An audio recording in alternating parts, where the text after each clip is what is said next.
right, good afternoon, everybody.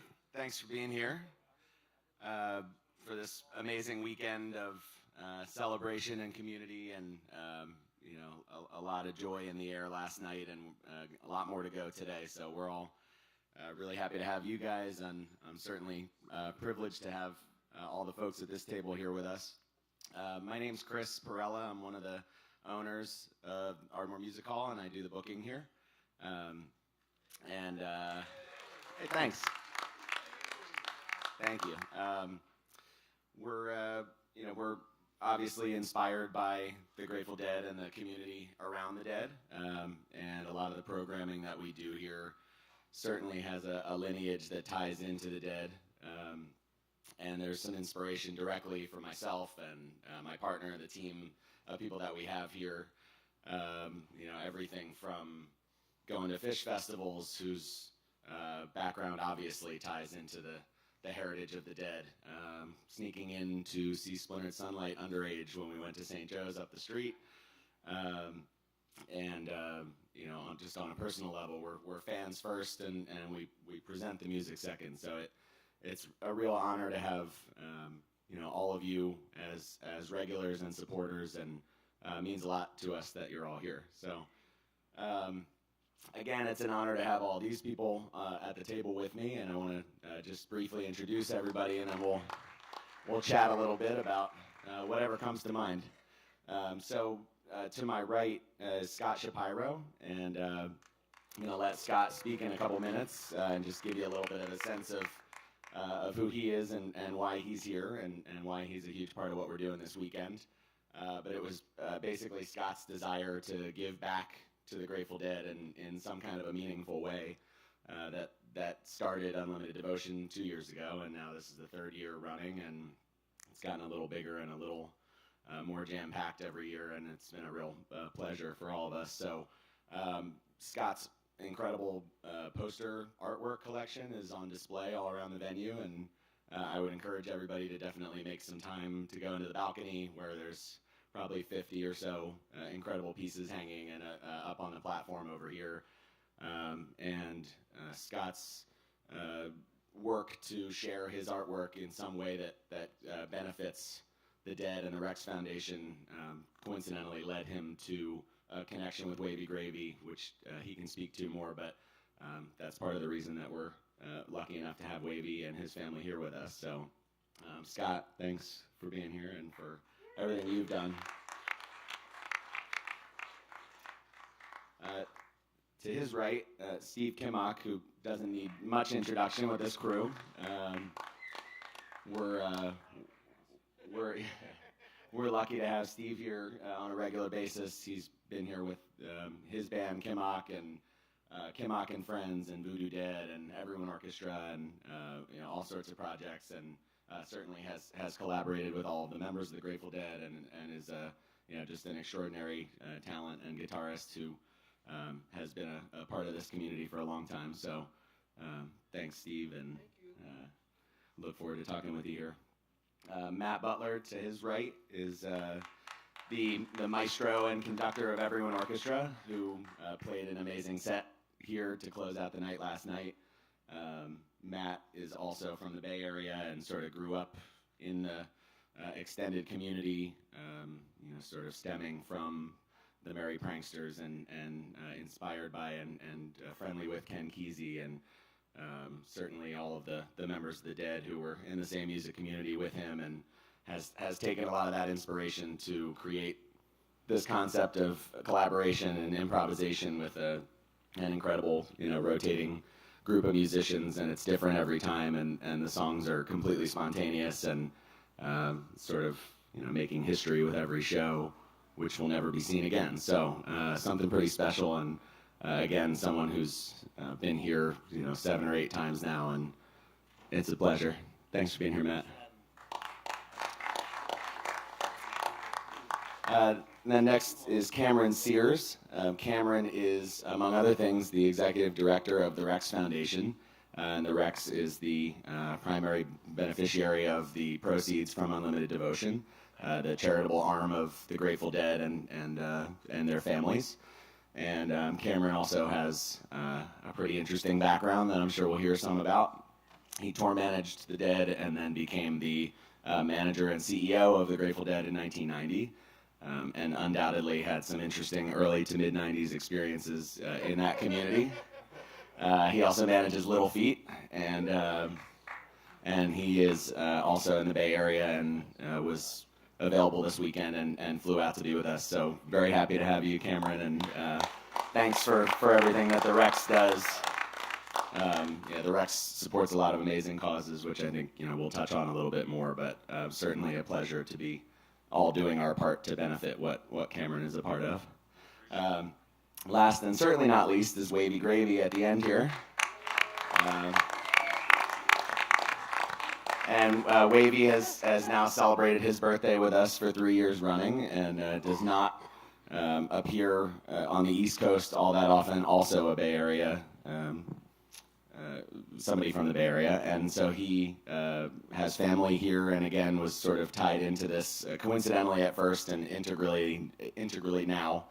And Wavy, is sort of an icon on all sorts of levels, a famed political activist, certainly someone who represents just American counterculture for 5 decades running, and is a huge part of the community that grew out of the San Francisco area and the Grateful Dead extended family, and undoubtedly has quite a few stories to share. So we're honored to have you here, Wavy, and thanks so much for being a part of this. Wavy's summer camp for kids, Camp Winter Rainbow, is the other primary beneficiary of Unlimited Devotion. Thank you, Rex. Thank you, Rex, for sending homeless kids to Camp Winter Rainbow, or, excuse me, the children of economically challenged parents. And Wavy can probably speak to it a little better than I can, but certainly part of the mission of Camp Winter Rainbow is to provide a sort of wholesome, experience and creative opportunities for kids to, learn about community and acceptance and friendship and a lot of things that are common threads in the music community that we're all a part of. So great work on that front, and we're certainly happy to do anything we can to benefit that cause. And again, very honored to have you here, Wavy. So thanks. It's awesome to be here. So Scott, if you want to maybe share just a little bit about why we're here and what Unlimited Devotion is, and how we got to this point together. Before I say anything about Unlimited Devotion, just to kind of calm myself, I have to tell you all how unbelievably exciting it is to be sitting up here with this crew. This is like unbelievable. So thanks a lot for that. I appreciate it. Unlimited Devotion really started like almost 25 years ago. I had the very good fortune of being married to a woman whose father was an addictive collector in his own right. And when I got married into the family for holidays and celebrations, birthdays and whatnot, instead of buying me what he would buy his other son-in-laws, a scarf or a sweater or a pair of gloves, he realized that I was somewhat unique and unusual, and that I was really into this band, the Grateful Dead, and that I was interested in collecting posters. So the first thing he bought me these 2 photographs that are hanging on the wall here, I think for a Hanukkah present or something. And after I opened the gifts, he looked at me and said, "Well, what do you think?" And I said, "Dad, I love the photographs. I think they're really, really cool. But I'm really more into posters than I am into photographs." And he had no sense at all what I was talking about with regard to Grateful Dead posters. So I subsequently bought this book called The Art of Rock that's up here for any of you that want to take a look at it, and showed him what essentially Bill Graham did years ago when the band was playing primarily in the West Coast, and how they advertised the shows by hiring 4 or 5 of the preeminent artists in that community and made these magnificent posters. So over the years, I started collecting, and the collection continued to grow up to where it was 75 or 80 posters. And all of those posters were in my office. And really the only person that ever saw them was me or the very, very infrequent guests that I had. And I thought, I need to figure out a way to take these posters and do something meaningful and turn them into something as a method of giving back to the community. Because I think everybody in this room recognizes how much we have all been given by the music and the community that this really supports. So I started exploring venues in the Philadelphia area to have a display where people could see the artwork, pay a nominal fee, and then because I didn't really know any other way, I could donate the proceeds of that event to Cameron, and it was actually before Cameron. It was when Sandy was there. But I couldn't find a suitable venue that was interested in displaying the art and not selling the art. And I had a friend who was the president of the board of the Mainline Arts Center, which is just about a mile or so down the road. And we organized the meeting, and she brought in the woman, the executive director of the Arts Center. And I didn't know who this woman was, but she came into my office, and I don't want to say she had a chip on her shoulder, but she was clearly checking me out to make sure that I was worthy of what she was about to tell me, and I had no knowledge. So we were sitting at a table in my office, and there were three of us, and she looked at me, she looked at my friend Wendy, and she said to her, "Wendy, does he know?" And I was like, "What's up, guys? Like, the joke's on me." And then Amy looked at me and she said, "Well, my father-in-law is Wavy Gravy." And I went, I hope not to offend anybody, but I looked at her. Guilty as charged. I just went like, "Get the fuck out." Like, it's impossible. And so immediately at that second, the whole context of this event changed. And she had been out there, I think it was Thanksgiving time, and spoken to Wavy about potentially coming to Philadelphia. And then I had an opportunity to speak to Mark Margolis, Wavy's manager, and one thing led to another, and we were able to have what I thought was the first and last unlimited devotion, and give people an opportunity to see the art and hear some music. Then I met this guy, and things changed once again. So it seems to me as long as everybody keeps coming, we're going to keep doing this. And I'm just so incredibly grateful. And so thanks a lot. Back to you. Thanks, Scott. All right, well, we'd like to hear more from these guys than ourselves, because I think that's who everybody's here to hear from. And I think that there's a lot to be said in a short amount of time, and eventually we want to give any of you guys an opportunity to ask any questions or make your way into the discussion. So we'll leave plenty of time for that. And all of you guys feel free to go off on whatever sort of tangents you'd like. We're all just interested in your, please. Take it away. A whole bunch of us got together through a grant from Steve Jobs to gather in Heartlands, Michigan. Folks like Larry Brilliant and Ram Dass and my dear wife Jahanara, and a lot of the docs and health workers who worked on the eradication of smallpox, the only disease in the history of the world to be eradicated. Let's hear it for the eradication of smallpox. Ah! And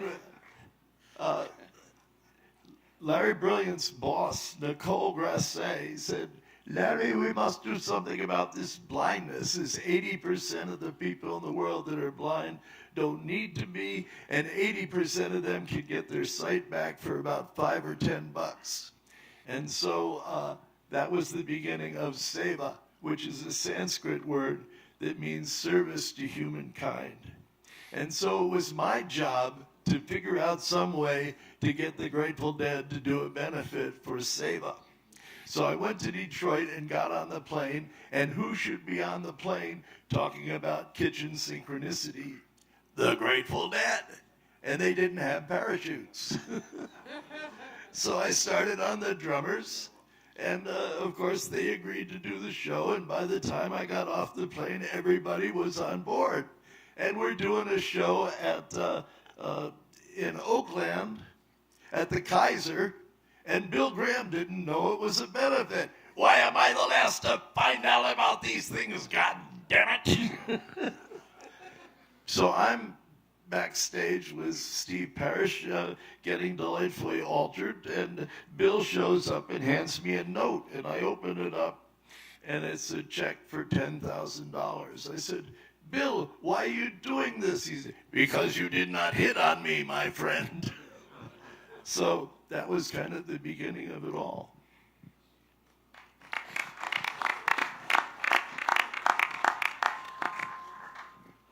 Yeah, Cameron, one of the things that I was curious about on your end, and it ties into what Wavy's talking about, is sort of where the beginnings were for you in wanting to get into the nonprofit world, and you know, specifically your ties to the Rex Foundation. I believe there's an interesting backstory there in terms of your wife and her family, but just kind of where your level of involvement now stems from.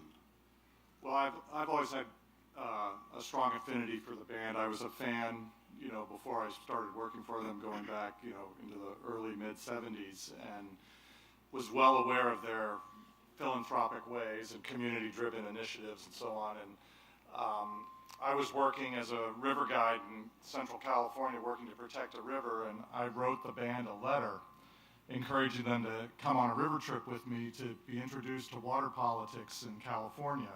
And you know, Mark Twain has the famous line that, you know, whiskey's for drinking, water's for fighting over, and that's very true in California. You know, that we have a long way to go to eradicate all the dams that have been built and erected and caused a lot of environmental harm in the state, but that's a story for another day. So, in any event, I got them to come on.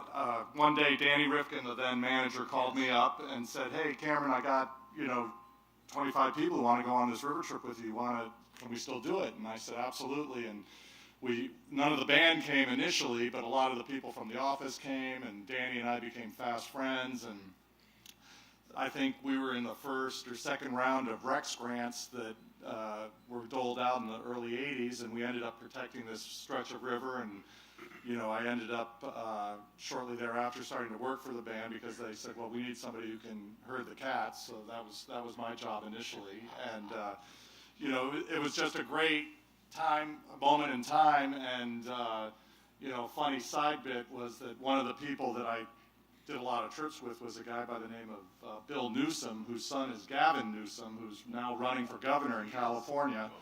And he's a very righteous guy in his own right. And he, right around that time, came and did some tabling for us at a couple of Rex shows. So tangential connection there. But yeah, so you know, the circle of community is really kind of at the core of the philanthropy that the Grateful Dead undertook, going back to the very beginning. You know, I think the story's been often told that their first real show as the Grateful Dead was a benefit for the Mean Troupe in San Francisco, and Bill Graham had a big effect in making that happen, and Scott just mentioned that the poster for that show is here, so that's worth taking a look at for sure. And that trajectory never abated in their success in their career.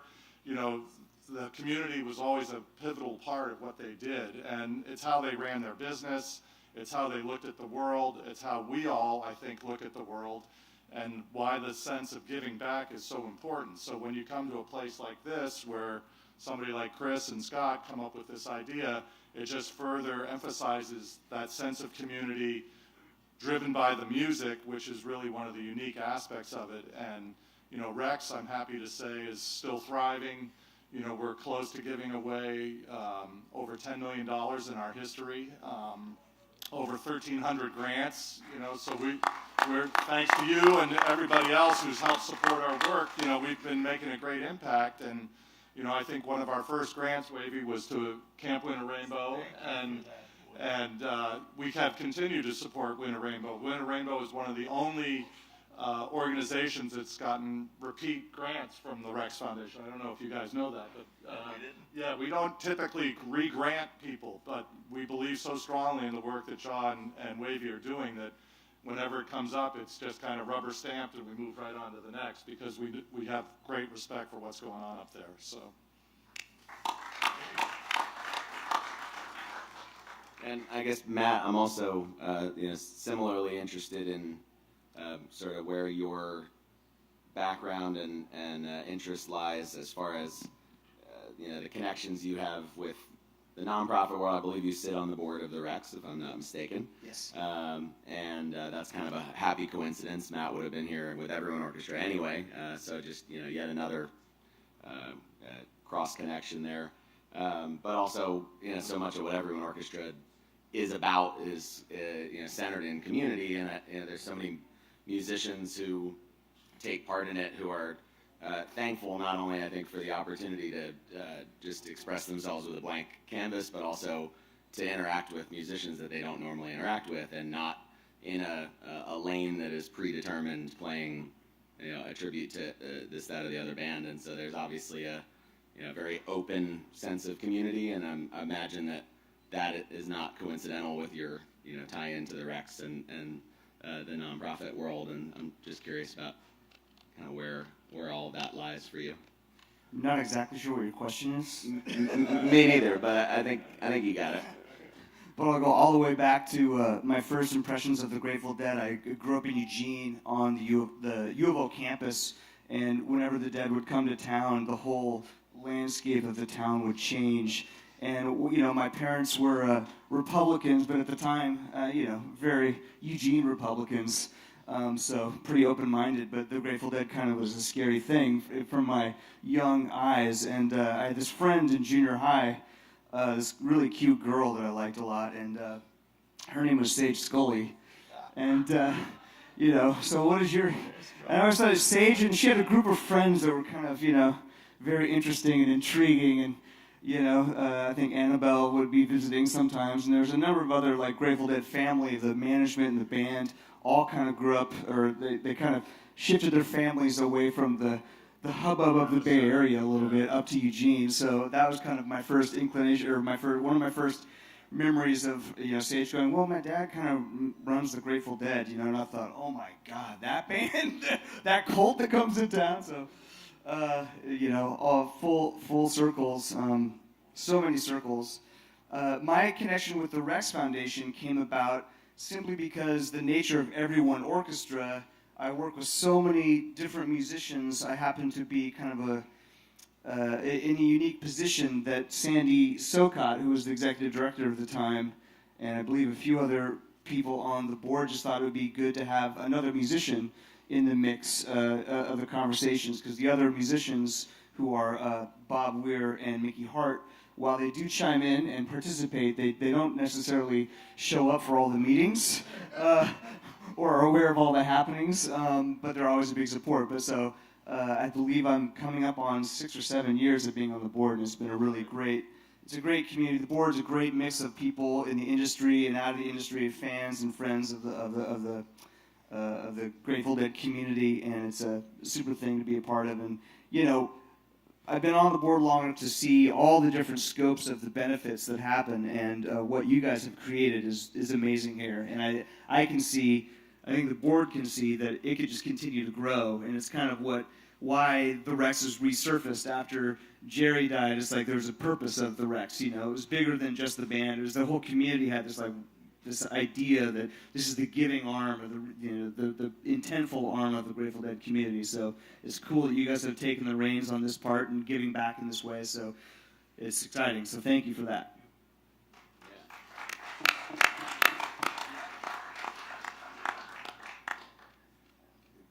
I'm just gonna riff here just for a second, because this morning I told a friend of mine, his name is Todd Kushner, but he's also known as Wolf Boy, who was named by Ken Kesey named him Wolf Boy because he had his this is another story. His eyebrow is like, it's definitely a big unibrow. The ironic thing is that his family owns Supercuts, and now he does not have the unibrow.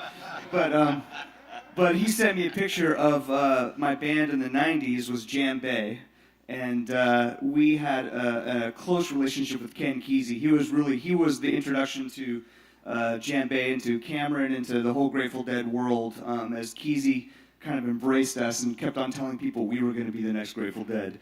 I think he said that to a lot of bands, but he did that so much that we lived with him on and off for a few years in our formative time when we were touring and somewhat homeless because we were just living in our van. What was my tie-in here? Oh, yes. So, Hog Farm. Todd sent me this picture of a Hog Farm '95. This is just after Jerry died. It's a very emotional time for the whole community. And Djembe was playing at the Hog Farm, and Kesey brought the bus down, and Timothy Leary was about to pass.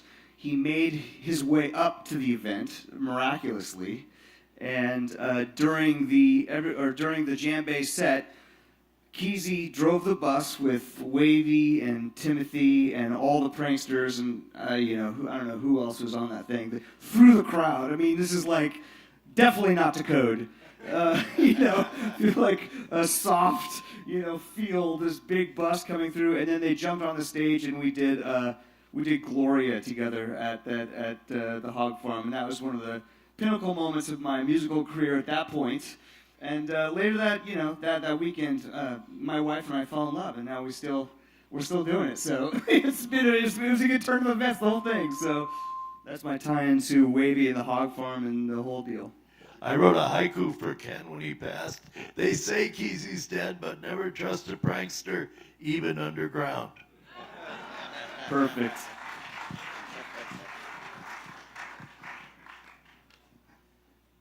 Steve, hello. You have ties into all the things that are being talked about here, and obviously are a close friend of Wavy's and of Matt's, and I'm sure of Cameron's, and I know you participated in a lot of events for the Rex and for Camp Winter Rainbow. I think your kids attend Camp Winter Rainbow. They do. And obviously you're I taught there. I did. I guess for 2 years at the adult camp. I taught guitar. What was you taught guitar? Yeah.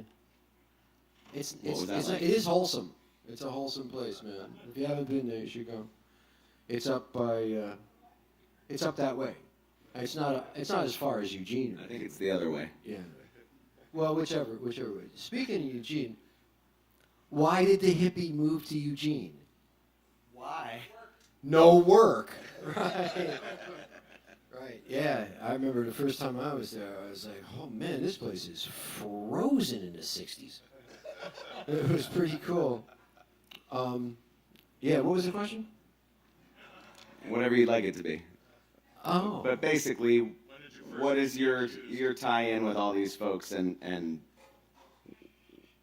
why? Oh. Oh, it was, my association with the scene was geographical, mostly. I was here. I grew up here, playing with my buddies, the Goodman brothers, up and down the East Coast. But we were mostly stuck out in a farmhouse, a commune, that kind of deal, with like 20 people in Springtown, Upper Bucks. And we knew a guy who knew some guy and apparently went back and forth from the East Coast to the West Coast. I assumed he was a drug dealer. But, he could have just been, he might have been, maybe he was really a philanthropist or whatever. But he said, you guys should really get out of here and go to California. So we did. But where we wound up was in Fairfax, in Marin County, and just in that area, there were a whole bunch of a bunch of people lived there. And if I'd be hitchhiking in the rain back from the music store with my set of strings that I saved up for like 9 gigs to buy a set of strings, and Phil Lesh would pick me up in the Lotus, and drive me to Fairfax. Thanks, man. like that. Like everybody was right there.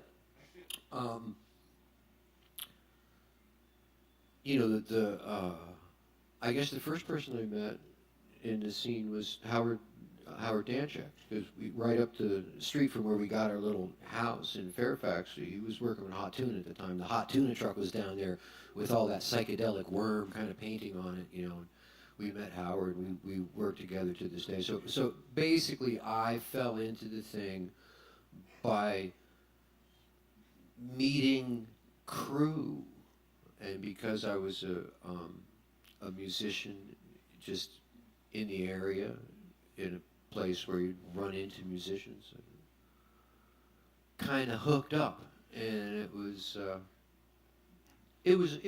okay. I at the time when I realized what was going on, I wished that I had just gotten there sooner, or I'd been born sooner. It was like, oh man, I kind of like missing this stuff, which I made the mistake of mentioning to Jack Cassidy the last time I was doing the tuna thing, and he just completely shut me. He goes, everybody thinks that. You think I didn't think that? Everybody wishes they like hopped in a half a generation before, musically, and certainly I did. But here I am playing with my son John, and probably on some level he wishes he had hopped in a generation and a half earlier, or a generation and a half later. I don't know.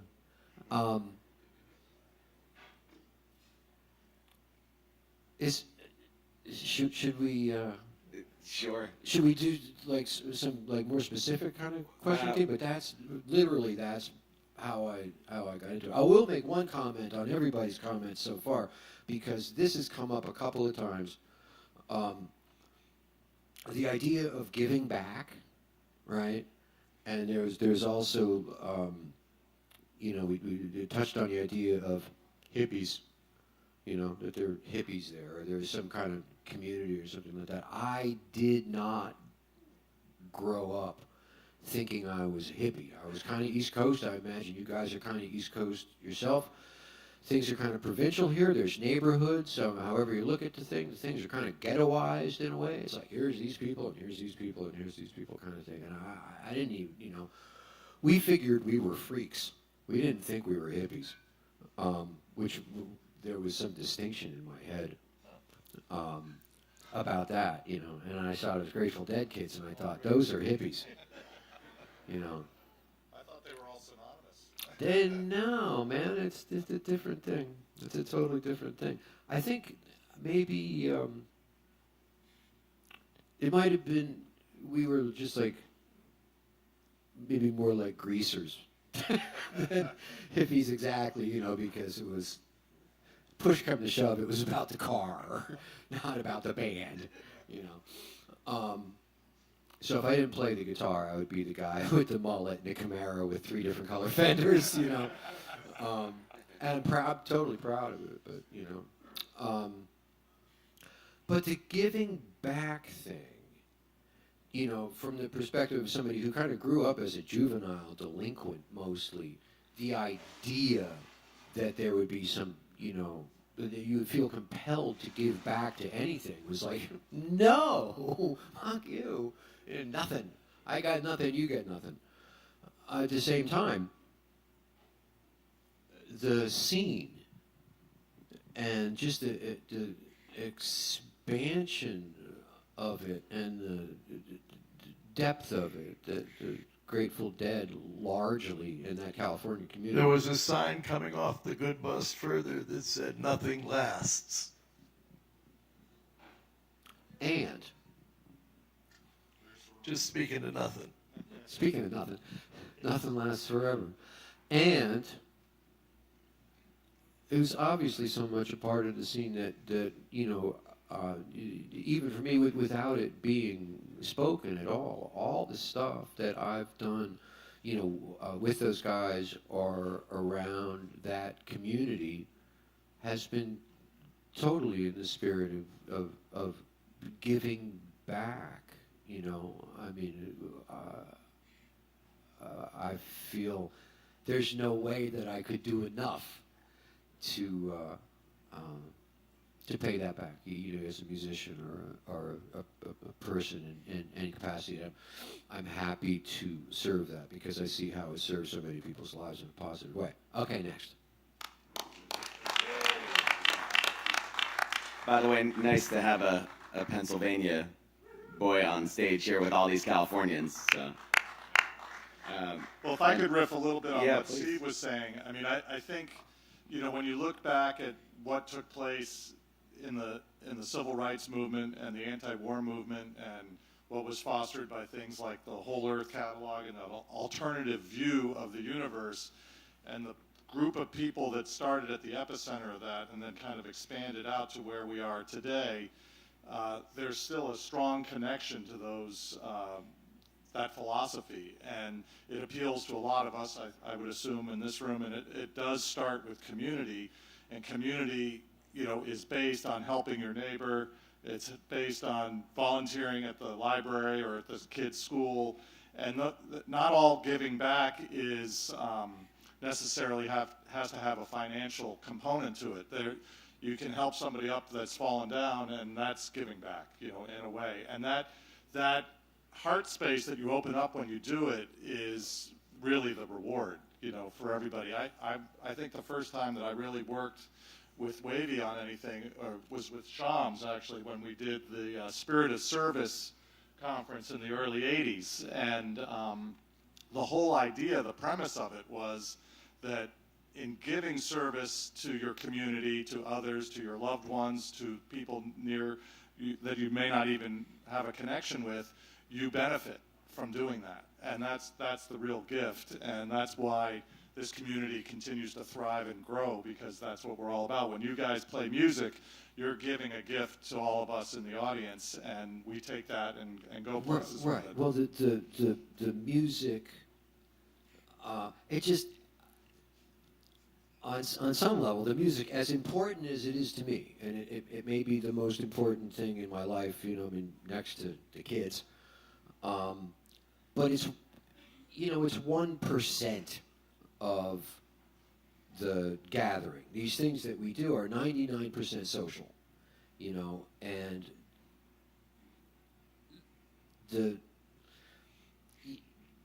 just to have the music as a catalyst for the gathering. It's like, we need an excuse to get together. We need our community, we need our fellowship, and that's where the stuff starts. You got to get the people together somehow. If the music helps do that, great, and that's the purpose it's serving. But Great line I got from Kesey, always put your good where it'll do the most. yep.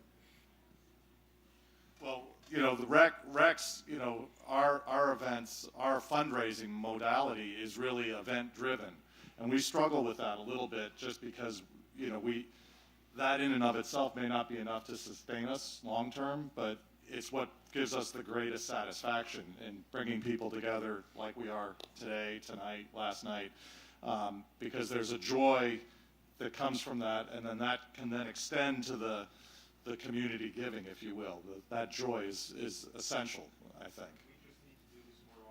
Yeah, exactly. Yeah, tribal dance. Speaking of Kesey and love is a service done, I showed up for some load in Eugene because there's no work at the Wow Hall or something like that, man. And I'm dragging my crap in and plunking it on the stage, and I'm looking in the dressing room, man. There's some drunk in there hassling the hospitality girl. And I go in, and I go, "The hell out of my dressing room." And the guy goes, "You know who I am?" I said, "Yeah, you're drunk in my dressing room, hassling the hospitality girl. Get the fuck out of here." He goes, "I'm Ken Kesey." And I was like, "All right, So I got to throw him out. You know. So.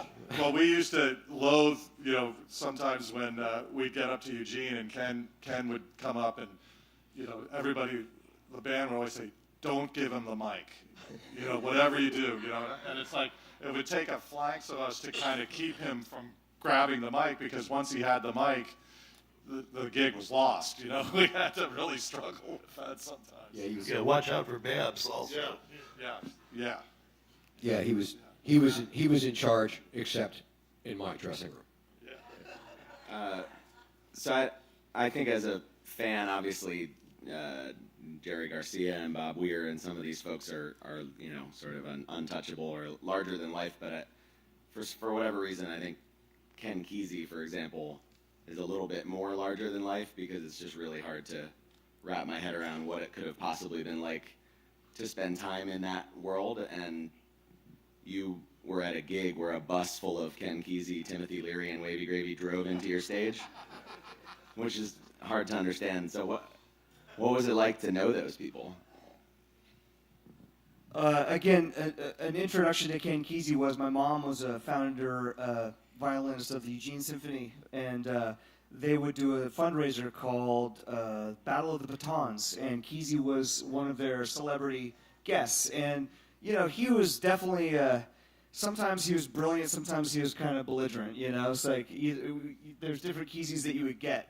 And my mom had kind of a love-hate relationship with him, because sometimes he would show up to the rehearsal and it was just like a bomb. Like everybody would be like, "Holy crap, what's going to happen at the concert?" And then he'd come to the concert and the people would come and it was this great moment, and she'd, whew, But when I first called Ken, I was just like, "I'm Matt, son of Amy Jo Butler." He's like, "Oh, so what do you?" I said, "My band should open up for the Grateful Dead." He's like, "Well, come on out to the farm and have an open mic. The winner of the open mic gets to open up for the Grateful Dead at Austin Stadium." That's what he told me. And we won. And we were scheduled to be on that flatbed truck. And this is actually a conversation I should have with you. Because what was that gig really supposed to be? Because Jerry got sick, and that gig never happened. Which actually, became like the stepping stone to our whole relationship with Kesey, because he had a party at his house where, I think that's when we just kind of stayed there. You were there at that party? Yeah, right. When the Austin... Well, just because we didn't show up doesn't mean you shouldn't have done the gig. Well, we did do the gig at Kesey's house, much to, his wife's chagrin, because I think word got out where he lived. I mean, his address is in the fucking phone book, Oh, God, of course, Gloria was sung, probably many times. Kind of larger than life and kind of just really real too, I mean, I remember spending, in Kesey's later life, he was obsessed with video editing, and he was not good at it. It was like this, he was stuck in a Rubik's Cube trying to figure it out, and he was working on this edit, and the audio track was just slightly off. I'm like, what the fuck, dude? This audio track cannot be right behind, the thing. And he just couldn't, I don't know. So that was a very, real, Yeah, exactly. And mostly it was 45 minutes of looking at Mike Hagan's shoes. All of his shoes that he left. Which were delightfully painted and interesting to look at, but still. Well, one thing that occurs to me, as you guys were mentioning Jerry, Jerry was somewhat of a reluctant philanthropist, in as much as that he thought that it was I remember we were doing a press conference at the UN, of all places, for the rainforest benefit that we did at Madison Square Garden. And, he was asked a question, well, why are you doing this? He says, that's a good question.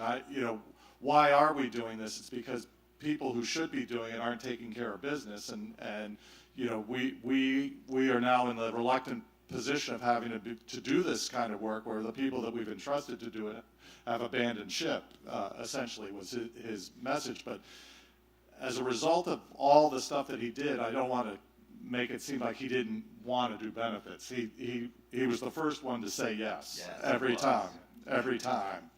And, some people, don't know that about him, but that was really the case. And when the Rex Foundation was started, you know, we were kind of, this was before me, but the story is that the IRS was actually challenging the accounting practices of Grateful Dead Productions due to the amount of money that we were giving away, and they couldn't imagine that anybody would be doing that, you know. So we were actually in the process of getting audited, and we needed to set up a functioning entity that we could do our benefits through, so that it would stand the IRS sniff test, if you will, and not get us in trouble. And we definitely didn't want the IRS or any of their cronies poking around the back door. So that's how Rex kind of came into position, along with the fact that we were getting inundated with individual requests, and we didn't really want to have to choose between helping kids go to camp or curing blindness or saving a river, per se. We wanted to touch all of these different things.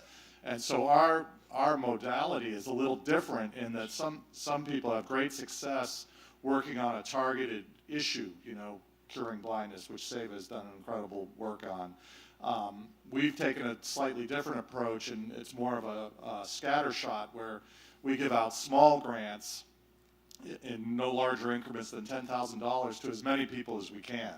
And, you know, we try and find people that are, you know, have annual budgets of less than $1 million, and in most cases less than $250,000. And we find that those small groups are really on the front line doing the really creative work, where most of the money that gets donated is going straight into the programs that they're trying to provide the relief for. And, you know, we're very pleased that a lot of those groups that we get introduced to in their infancy have grown into large growing concerns now. And, you know, one of those groups is a group here in Philadelphia, actually, the Philadelphia Orchard Project, that I want to give a shout out to, because they work in open spaces in inner city Philadelphia, converting them into organic gardens and orchards, and are now providing, you know, healthy foods in communities where there may not even be grocery stores that sell this stuff. So people can actually go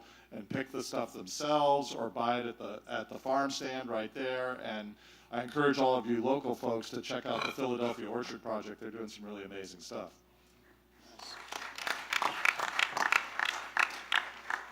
You guys think you'd be willing to cure baldness?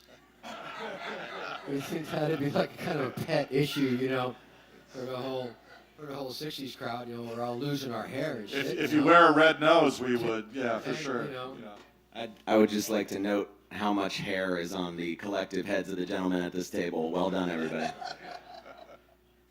So, Wavy, I have a question maybe you can start off with. I think this year has been a particularly difficult year with the passing of a lot of people connected to the music industry. And one person passed recently who, from my perspective, is one of the more iconic people, maybe not as well known in some circles as some others, but Tom Wolfe passed away just recently.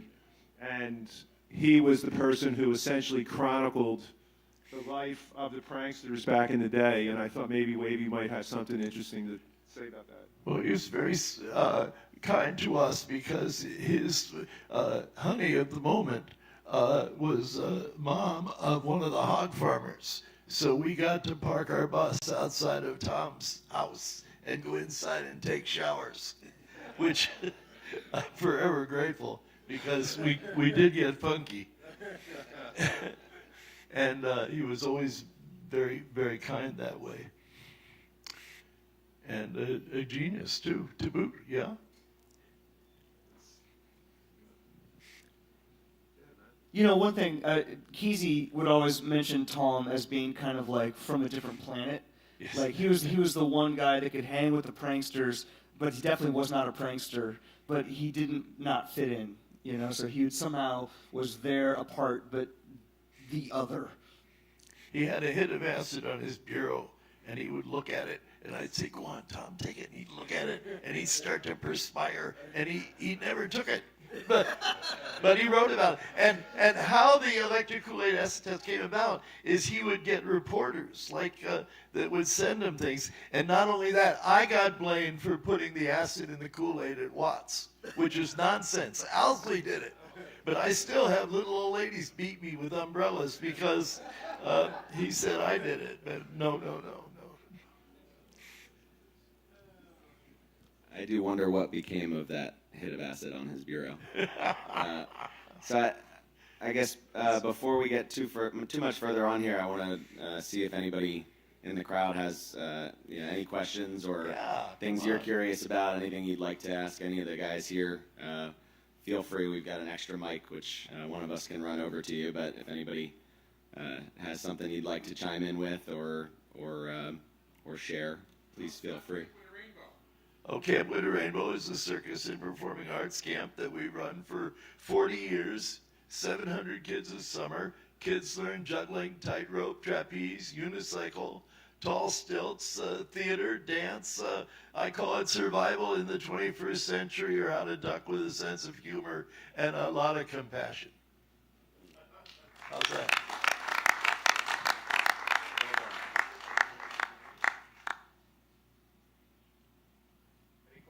Yeah, feel free to shout out, or I can pull a mic over to anybody if you have something you'd like to ask. Yeah, go ahead. Rex Foundation question. The last 2 summers, they had a Grateful Dead night at the stadium, sponsored by the Rex Foundation. Are they going to have that this year? I'm not sure if the Phillies are going to be doing it again this year. I've written to them to find out, but it's been a lot of fun. The Major League Baseball has embraced, the teams promote a lot of different events at the ballpark to get people to come out. But I've worked with, the Red Sox, the Giants, St. Louis. I think the Cubs are going to come on board, the Phillies, maybe the Brewers. But regardless, they all have come back and said what an amazing, they do all kinds of events, Star Wars, Flintstones, whatever. But they all talk about the Grateful Dead night at the ballpark. And one of the things that I've tried to incorporate into it is that, as I mentioned earlier, it always has to have music. So we find the best Grateful Dead cover band in the neighborhood, and we bring them down, we set up shop, and it's been great. So I'm hoping that we'll keep doing them and expand it. But I'm hoping the Phillies thing comes back. It was a great one. There are some connections metaphorically between the Grateful Dead and baseball. I always thought it was kind of like they were a great baseball team. They had their positions, and then the innings, had their the 7th inning stretch or whatever, drums in space. It was all kind of like I had this. It's just like baseball. Well, the other interesting thing about baseball, is that it's one of the few sports in America anyway where music is actually part of the game. We take a break in the middle of the game, we all sing a song. That doesn't happen in very many professional sports. In Europe and soccer, that's part of the whole program. But there's a real connection to it, and it seems like, to Matt's point, baseball, Grateful Dead, America. Let's face it, Grateful Dead embodied a lot of American roots, and I think it's a fabulous connection for us to have. Yeah, go ahead. Basketball with the Grateful Dead. They were involved with Lithuania in the Olympics in '92. Yeah. Well, yeah. So basketball is another natural. Big Bill has been a big proponent of that, and just to riff on that for a second, when the Barcelona Olympics was happening, the Lithuanian basketball team was in dire need of some support. And they didn't have uniforms. They were kind of scuffling. It was right at the time when the states were breaking up, and they didn't have a lot of resources. They had a player on the Warriors, go Warriors, thank you very much. They had a player, Sharunas Marcelonis, and so we were good friends with the Warriors enterprise back then. We played the Oakland Coliseum a lot, and one of the sons of one of the owners was a big fan, and so we got to know them pretty well. And we gave them a grant to buy their uniforms so that they could go to the Olympics. And I don't know if you guys recall, but they were tie-dyed. And they wore it well and proudly and did very well in the games. And we've done some other events with basketball teams. We've done some in Sacramento, but I went to bed last night thinking, we got to get the Warriors back and do something with them. So look for that. We'll make it happen. That'd be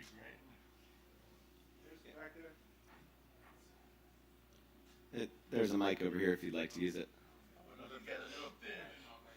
Wait, this question is not even a question, but your household name and my household anyway.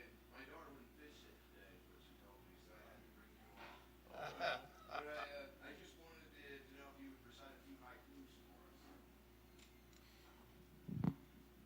For Jerry, the fat man rocks out. Hinges fall off heaven's door. Come on in, says Bill.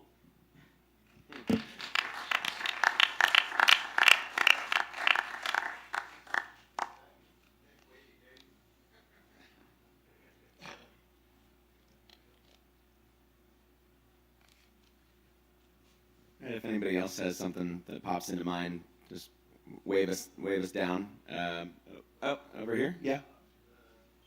What do you think of like John Mayer with the Grateful Dead? Because I know when they were kind of forming as a company, a lot of people thought you were going to be that man because you played with Rat Dog and had a good repertoire with Bobby, and I didn't know how much you saw John Mayer with this kids through all of them. What do you think of the band? My impression of the whole thing, and there's no reason why I would have any more accurate impression of it than anyone else, but I get the impression that that whole thing kind of came from Mayer's direction as opposed to the other way around, Not that would have anything to do with me being a part of that anyway.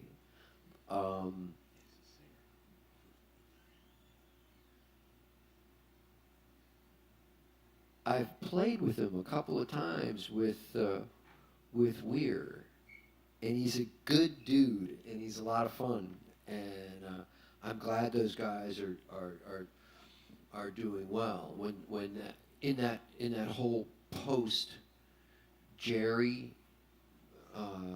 period,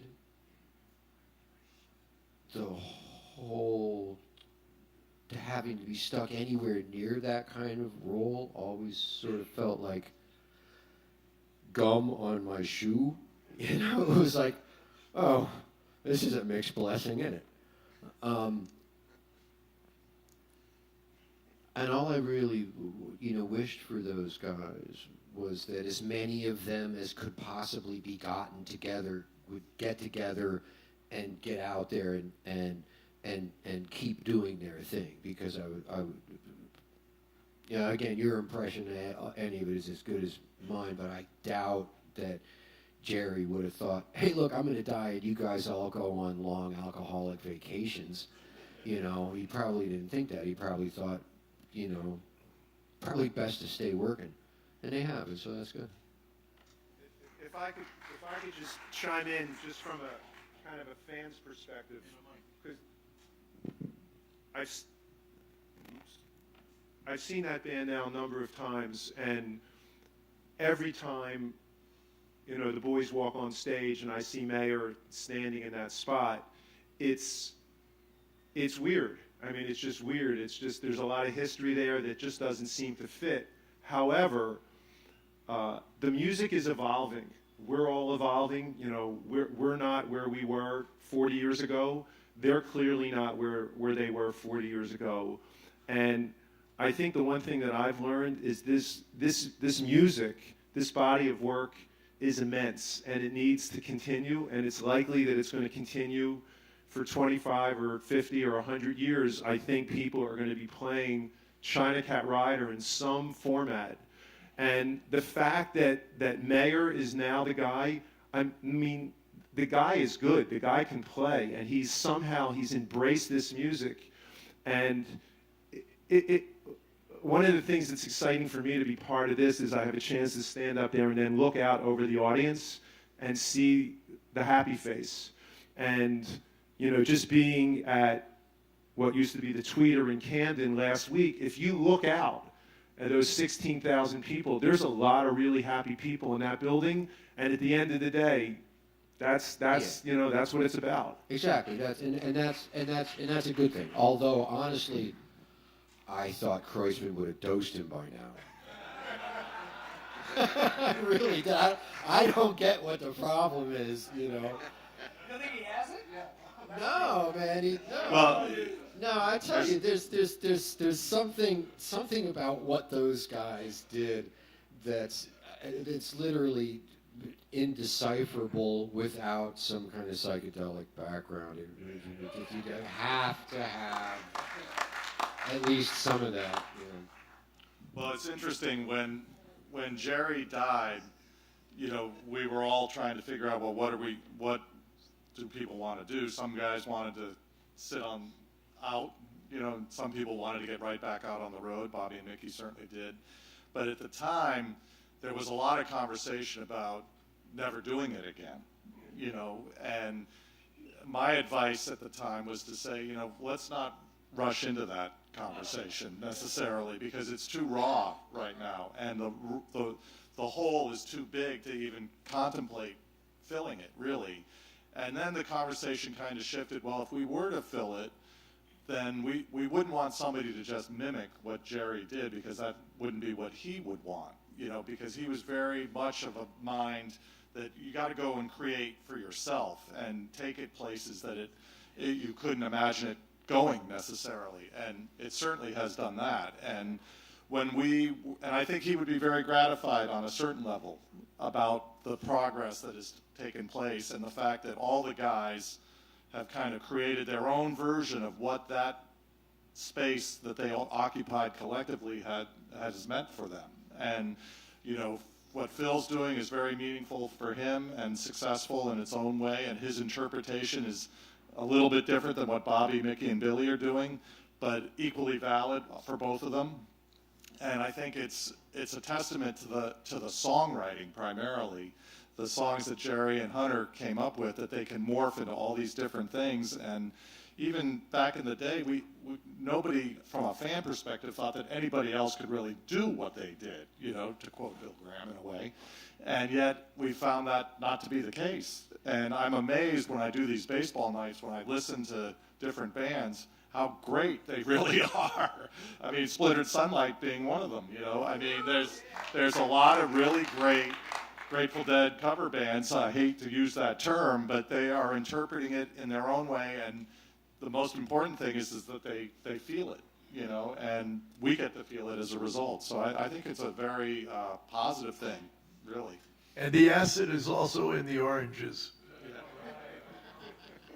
I think it's gone beyond tribute. It's more like I relate to it like a symphony when you play a Bach or a Beethoven thing. It's becoming this. It's just a bigger thing, you know, than just going sing a tribute to this band. It's like this. It's just it's transcended. I want to make a comment about the interpretation of music and a recommendation. Joe Craven, if you're familiar with Joe Craven, just came out with an amazing album called the Garcia Songbook. And the arrangements and the interpretations of the music are completely original and completely wonderful. So check it out. Joe Craven's new album? Yeah. Joe Craven's an amazing multi-instrumentalist who played with Grisman for years, right? Yeah, super cool dude. He's got a fabulous wardrobe also. Yeah, go ahead.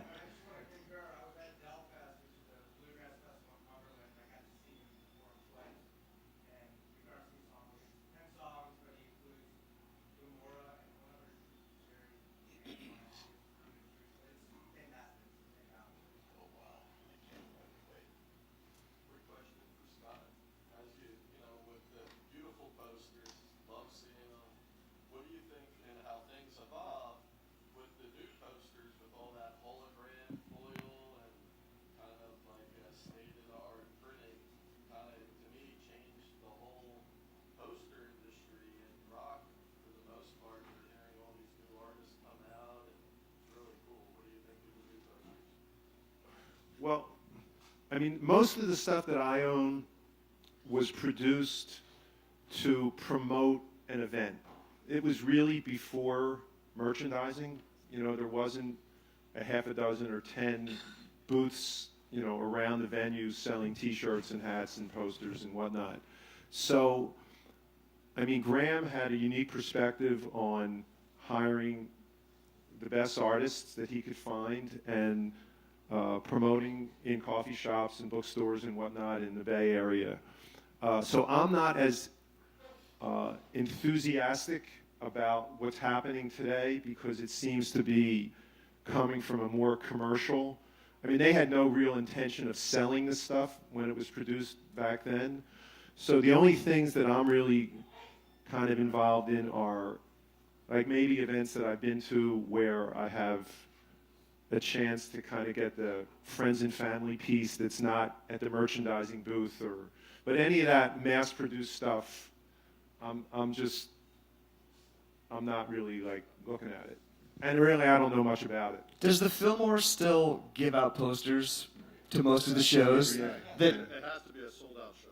oh, sold out show. So that's still like an amazing thing. You go to the Fillmore sold out show, and you leave with this poster. It's like that is that like would gold. great because you're there and it's part of the night. But And the artists that are, you know, scrambling to do those posters, it's usually a really good exposure gig too. So it's always a cool thing. Well, to speak for a minute on the poster art phenomenon, I mean, clearly what Bill set up in the Fillmore days led up to where the art has gone today.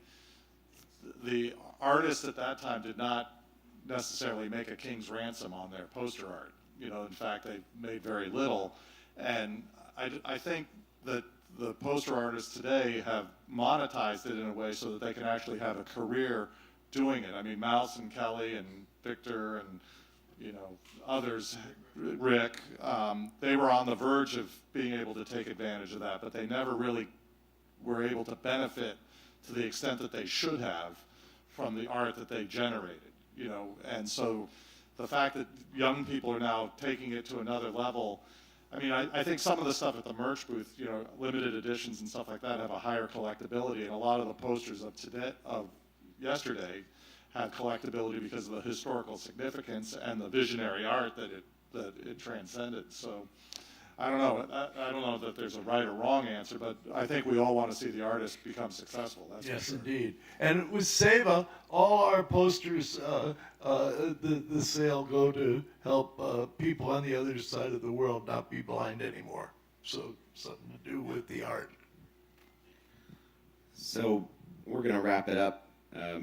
Very thankful for all of you guys for being a part of this. And I have I want to just add one more thing. I think Sure. Scott and Chris and the Ardmore and all of you here, you guys deserve a huge round of applause for all the effort that you've done putting this together.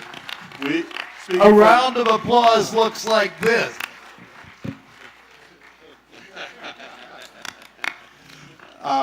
Speaking for Rex, we certainly appreciate it. It's very inspiring to see what two people can put together and then benefit us, and then we in turn can then spread it out, and it's like a seed blowing in the wind in a sense. So thank you from the bottom of my heart for everything that you guys have done to help make it a success.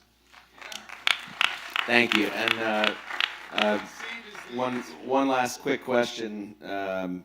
Steve and Matt will be a part of the Gravy All-Stars this evening, playing whatever they feel like, but I suspect some Grateful Dead will make its way into the mix. So Scott, Cameron, and Wavy, do you have any set list requests for them? Ripple. Not off the top of my head, although I did enjoy hearing Cassidy last night. That was nice. Is that because it was partially written about your wife? Yeah, in part. I texted her and she says, "Oh, okay, great, thanks." You know? Scott, any requests? You can think on it. You'll have access to them today if you. And also want to, in addition to Wavy celebrating his birthday recently, I want to give a quick shout to Ed, who's one of the guys helping run sound all weekend, as well as Stu Pollock, who's running the incredible live stream this weekend. It's both of their birthdays, so a very happy birthday to both of them. And thank you for everything you're doing. And as Cameron said, thanks to my staff who are amazing. And a big thanks to Scott, Steve, Matt, Cameron, Wavy. Thanks so much for being here. And yeah, big round of applause for these guys. So in just a few minutes, we will be fortunate enough to have more Steve as well as John Kadlasic and Dan Leibowitz playing some songs, telling some stories right here. Stay tuned. Thank you guys for being here.